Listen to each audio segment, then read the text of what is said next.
The night before Katie Gaudreau's wedding, her two brothers biked home from the rehearsal along a county road they'd known since childhood. A driver who had been drinking since noon tried to pass two cars and struck them both from behind. Neither survived. Loads up, shot, scores! Johnny Gaudreau! One was an NHL star. The other was about to become a father. Hockey has carried that grief for nearly 2 years. But there's a question nobody has asked out loud. The reason Johnny Gaudreau left Calgary had nothing to do with the team and everything to do with the map. He had spent 9 seasons with the Flames and built his entire professional identity there. And none of it was enough to keep him 3 time zones away from the people he loved most. When he became an unrestricted free agent in July 2022, the hockey world assumed he was heading to the New Jersey Devils, or the Flyers, or the Islanders, because that's where the geography pointed, and that's what the reporters kept writing. Instead, he signed a 7-year, $68.25 million contract with the Columbus Blue Jackets, a franchise that had never landed a free agent of his caliber, and people genuinely couldn't figure out why. I think it's a great day for the city of Columbus as well, and to get a player of this caliber, he's going to make us instantly better. He answered the question himself on the Spittin' Chicklets podcast a few days later, and his explanation was so ordinary it almost didn't register as news. Columbus was close enough that his parents and siblings could visit on a 1-hour flight or a 6-hour drive, and far enough that he and his wife Meredith could raise their kids without every cousin and childhood friend walking through the front door unannounced. We wanted to play a little bit closer out east and play a little bit closer to family, and that was important to us. That was the whole calculation. Not money, not a championship window, not a better roster. Just proximity to the people who mattered, measured in hours and miles, rather than wins and losses. He even took less money to do it. Calgary had reportedly offered him an 8-year deal worth more than $10 million a season. He walked away from that and signed for less because the math that mattered to him had nothing to do with dollars. Now consider who Matthew Gaudreau was, because you can't tell this story as if he were a footnote attached to his brother's name. Matthew played 4 years at Boston College, the same program where Johnny won a national championship and earned the Hobey Baker Award. After college, Matthew spent years grinding through the professional ranks, moving through the AHL, the ECHL, and even a season overseas in Sweden. He never made it to the NHL, and that fact does not diminish the career he built, because the people who watched him play at every one of those levels knew exactly what he was. By the time of his death, Matthew had moved into coaching and was the head coach of Gloucester Catholic High School's hockey team, his own alma mater. He was 29 years old, married to Madeline, and they were expecting their first child together, a boy they had already named Trip. He was building something of his own, and it was taken from him on the same road, at the same moment, by the same driver. And then there's the detail that makes the whole thing almost impossible to hold in your head at once. The rehearsal for Katie Gaudreau's wedding had just ended. The wedding was scheduled for the next day, August 30th, at St. Mary's Roman Catholic Church in Gloucester City, New Jersey, with a reception in Philadelphia afterward. Johnny and Matthew were both going to be groomsmen. Katie had met her fiancé, Devin Joyce, in high school, and they had gotten engaged in May 2023, and the entire family had been building toward this day for over a year. And then both of her brothers were killed on that road, a few miles from the house they all grew up in, and Katie Gaudreau went from the happiest week of her life to planning a joint funeral in the span of a single phone call. She would marry Devin Joyce nearly a year later, with her brother's memory written into every part of the day. But that's a detail for the end of the story. Right now, all that matters is that the wedding did not happen, and the reason it didn't happen is the reason we're here. While all of this was unfolding, something was happening inside the Columbus Blue Jackets front office that nobody had planned for. Johnny Gaudreau's cap hit of $9.75 million a year came off the books the moment he died. and the team was left holding a number it had no way to replace. That detail is going to matter, and not for the reason you think. Before we go any further, stop. Because this is the part that nobody is talking about, and it's the part that changes what this story actually means. The grief was covered. Every major outlet ran the obituaries, the tributes, the remembrances. The legal proceedings have been covered extensively, with cameras in the courtroom and reporters filing updates after every hearing. What has not been covered, not in any serious or sustained way, is what the NHL as an institution owes to a family when the player is gone and the brand he helped build keeps generating revenue. The NHL doesn't simply employ hockey players. It builds them into public figures. It puts their names on jerseys that sell for $200 a piece, puts their faces on national broadcasts, builds marketing campaigns around their personalities, and turns their individual talent into a product that generates billions of dollars in collective revenue. Johnny Gaudreau did not become Johnny Hockey by himself. He was a 7-time All-Star who put up 243 goals and 743 points across 763 career games. And the machine is what carried that production into every arena and living room in North America. The league took his skill and turned it into a brand. And the brand belonged to the league just as much as it belonged to him. And that is not a criticism.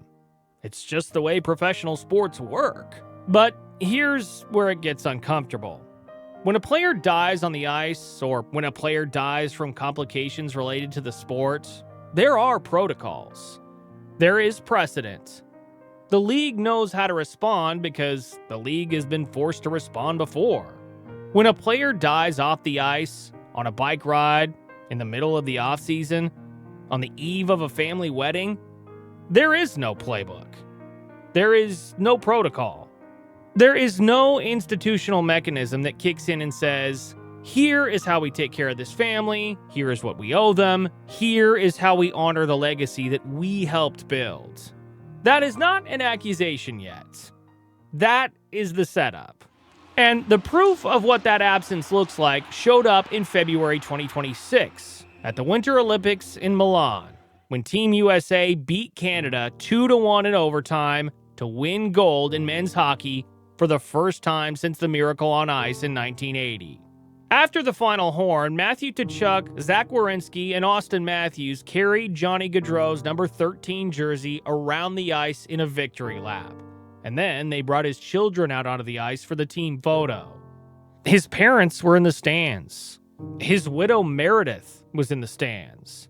Dylan Larkin told reporters afterward that Gaudreau should have been there with them, that he had touched everybody on that ice, and that they wanted the family to know he was still with them. That image went everywhere, across every hockey account and every broadcast, and it stayed. It was one of the most powerful moments in Olympic hockey history, and it was beautiful and deeply strange at the same time, because the league had almost nothing to do with it. That tribute did not come from the commissioner's office or from the NHL's marketing department. It came from the players themselves, from the men who had played alongside him and against him, and who refused to let his absence go unacknowledged on a stage that big. When Johnny Gaudreau died, the salary cap machine processed his absence the way salary cap machinery processes anything. His cap hit was removed, and the team dropped nearly $3 million below the salary cap floor. The league granted them extra time just to figure out how to reach compliance. The mechanics got sorted the way mechanics always do, because institutions are very good at solving problems that come with numbers attached. The family received a death benefit, which is standard under the CBA, and nothing about that process was unusual or cruel. And nothing about that process answered the question that actually needed answering. The NHL has a concussion protocol that was developed over decades of pressure from players, families, and the public. It has a substance abuse program. It has a player assistance program that provides mental health support and career transition resources.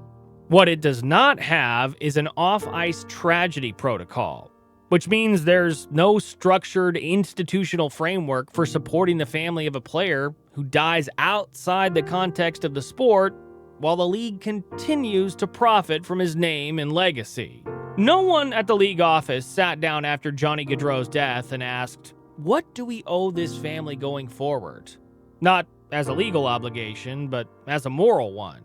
And the absence of that question is not malicious. That's what makes it so much harder to confront, because you can't be angry at negligence the way you can be angry at cruelty. You can only point at the empty space where the answer should be. Now, Sean Higgins is the villain of this story, and his villainy is specific and documented. He admitted to police that he had been drinking 5 or 6 beers starting around noon on the day of the crash. He was driving a Jeep Grand Cherokee northbound on County Route 551 when he attempted to pass 2 vehicles ahead of him. Okay, how much have you had to drink today? I mean, I've been drinking beers, but I haven't had one in like 2 hours. Okay. So since the accident, like probably an hour or so. Okay. Yeah. An SUV in front of Higgins moved to the center of the road to safely pass the Gaudreau brothers as they biked single file along the right side. Higgins, instead of slowing down, sped up and veered right, striking both brothers from behind. He then allegedly got out of his car and threw several beer cans into a nearby field. His blood alcohol level was measured at .087, above New Jersey's legal limit of .08. He has been charged with 2 counts each of aggravated manslaughter, reckless vehicular homicide, and evidence tampering, along with leaving the scene of a fatal accident. He pleaded not guilty in January 2025. His attorneys rejected a plea deal that would have put him behind bars for 35 years, with at least 30 of those years subject to New Jersey's No Early Release Act. As of now, his trial has not yet taken place, and his defense team has spent more than a year filing motions to suppress evidence and dismiss charges, all of which have been denied by Superior Court Judge Michael Silvanio. Whether the legal chapter ends in a conviction or something else, it will not answer the question that sits underneath all of it. But the drunk driver is not the reason the institution that spent 11 NHL seasons turning Johnny Gaudreau into one of the most recognizable names in American hockey has no framework for what comes after. Hockey fans have been carrying this grief for nearly 2 years, and there's nowhere for it to land. The legal process grinds forward. The league moved on because leagues always move on. Because the schedule doesn't stop and the revenue doesn't wait. The grief is real and enormous and shapeless. Because the machine that built the star has no mechanism for honoring what it lost. Here is the question nobody asked, stated as plainly as it can be. What does hockey owe to the family of a man who became an icon when he died off the ice on the way home from his sister's wedding rehearsal? Not legally, not financially, not in the form of a one-time death benefit or a cap compliance extension. Actually, what does the machine owe the family when the machine keeps running and the man is gone? Look at the evidence for how that question has been answered so far. The Olympic tribute came from teammates who carried his jersey and brought his children onto the ice because they couldn't stand the idea of celebrating without him. The memorial initiatives came from fans who organized fundraisers and built makeshift memorials outside Nationwide Arena. The GoFundMe for Madeline Gaudreau, Matthew's widow, raised more than $850,000, crushing its original goal of $30,000 because strangers on the internet cared more visibly than any institutional body. The genuine moments of recognition were ad hoc, unstructured, and inconsistent, driven by individuals rather than by the organization that profited most from his career. That contrast is the whole argument, and it doesn't apply only to Johnny Gaudreau. It applies to the next player this happens to, and the one after that, because the absence of a protocol is not a one-time oversight. It's a structural gap that will produce the same silence every time. And if you're watching this, you're part of it too. You bought the jersey, or you watched the games, or you followed the highlights, or you knew the name Johnny Hockey before you knew anything about the man who carried it. That isn't guilt, and nobody's asking you to feel guilty.